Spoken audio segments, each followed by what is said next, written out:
Dentro da renda fixa, nós temos os títulos corporativos, que são aqueles títulos emitidos por sociedades anônimas não financeiras, podendo ser elas de capital aberto ou fechado. Nós temos os commercial papers, ou as notas promissórias, que são títulos de curto prazo, e temos as debentures, que são títulos de médio e longo prazo. Começando falando da debenture, ela é um título corporativo, que tem como objetivo a captação de recursos de médio e longo prazo por parte das sociedades anônimas não financeiras.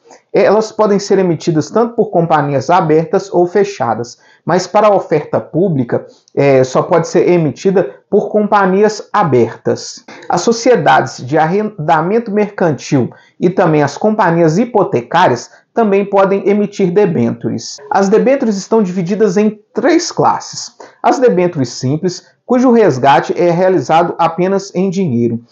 As debêntures conversíveis, que podem ser convertidas em ações da mesma companhia, ou as debêntures permutáveis, que podem ser aí convertidas em ações de uma outra companhia.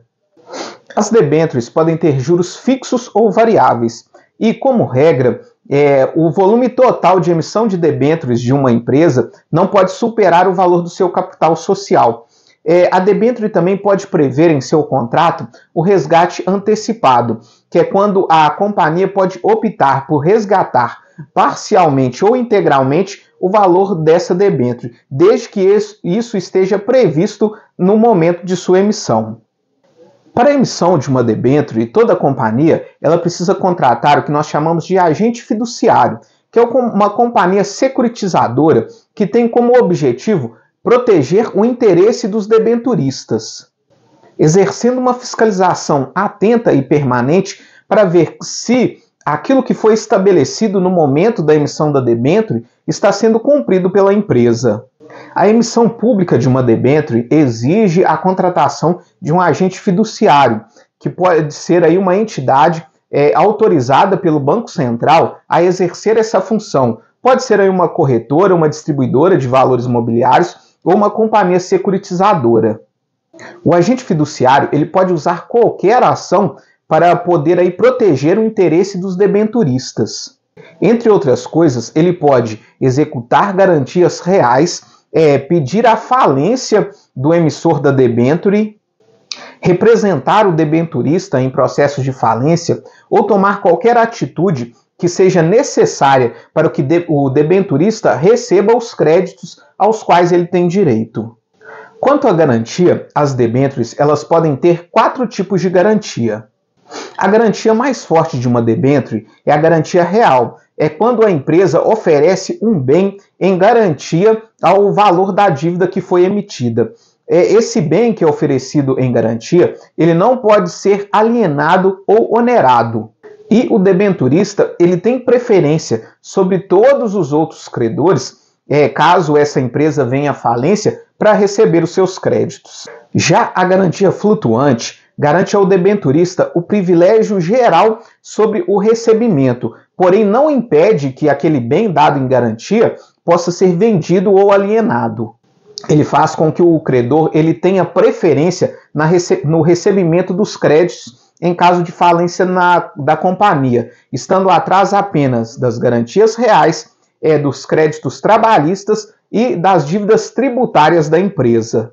Porém, vale ressaltar em relação a essa garantia flutuante que caso a companhia esteja em dificuldade financeira, dificilmente ela vai ter algum bem que não esteja alienado ou que não seja aí vendido para poder quitar as dívidas da companhia.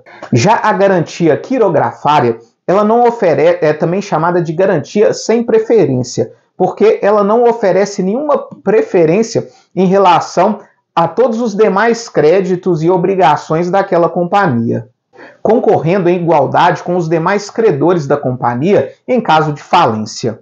E por fim, nós temos a garantia subordinada, que não oferece aí qualquer tipo de garantia, onde o credor ele tem preferência unicamente sobre os acionistas em receber os seus recursos caso a companhia venha a decretar falência.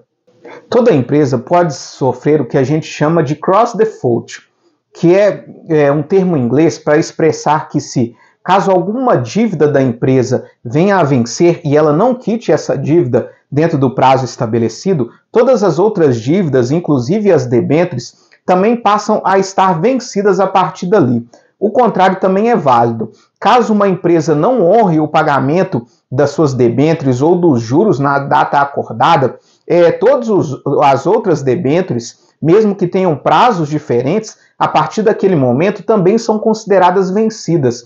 Isso acontece como se todas essas debêntures fossem emitidas em um bloco único de obrigações interrelacionadas. Isso é uma forma de dar uma segurança a mais para os debenturistas, caso a empresa venha a ter dificuldades para honrar os seus compromissos. Toda debênture possui uma escritura, que é o documento legal que possui ali todas as condições.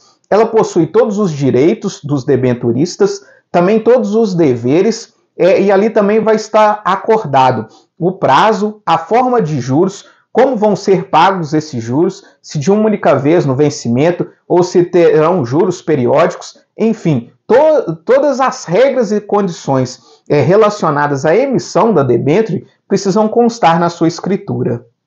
Nós temos também as debêntures incentivadas, que são ligadas a setores específicos de infraestrutura que o governo deseja impulsionar e estimular esses setores. Essas debêntures estão ligadas à modernização, ampliação ou manutenção dos setores de logística, transporte e do setor portuário.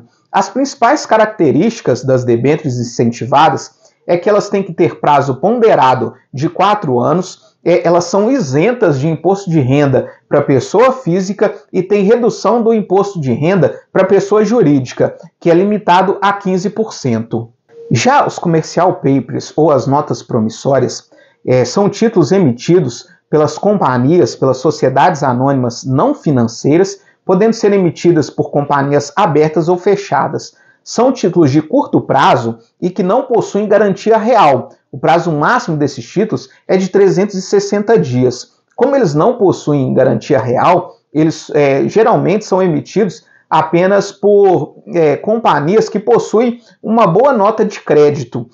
Para serem colocadas em oferta pública, necessariamente precisa de uma instituição financeira ou de arrendamento mercantil, para que essas notas promissórias sejam colocadas, disponibilizadas no mercado. E são geralmente utilizadas aí para financiar capital de giro, capital de curto prazo.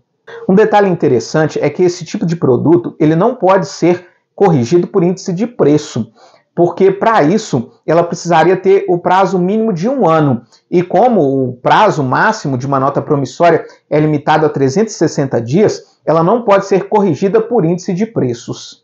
Nós temos ainda títulos de renda fixa ligados ao segmento imobiliário e agrário, mas que são muito pouco utilizados e muito pouco disponibilizados para o público em geral. Porém, eu vou dar aqui para vocês uma pequena descrição de cada um deles. Nós temos também a CPR, que é a cédula do produtor rural. Neste caso, o título é emitido pelo produtor rural ou por cooperativas de produção que vende antecipadamente certa quantidade de mercadoria, recebendo o valor por essa mercadoria ou então insumos no ato da venda. E nesse caso, o produtor ou a cooperativa se compromete em uma determinada data, em um determinado local, a entregar essa produção que foi negociada. Nós temos também o CDCA, que é o Certificado de Direitos Creditórios do Agronegócio. Ele pode ser emitido por cooperativa de produtores rurais ou outras pessoas jurídicas que exerçam a atividade de comercialização, beneficiamento ou industrialização de produtos e insumos da agropecuária. Os lastros desses direitos creditórios eles devem ser registrados em entidades autorizadas a funcionar pelo Banco Central. São títulos de renda fixa de longo prazo que possuem isenção de IOF e também possuem isenção de imposto de renda para pessoas físicas, mas também não possuem garantia do Fundo Garantidor de Crédito. Nós temos também o CCI, que é a Cédula de Crédito Imobiliário, que é originário a partir da existência de direitos de crédito imobiliário, geralmente de pagamentos parcelados.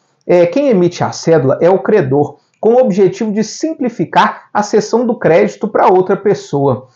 A CCI transforma um contrato particular em um título passível de negociação. Uma das principais vantagens do CCI é a possibilidade de emissão e negociação independentemente da autorização do devedor.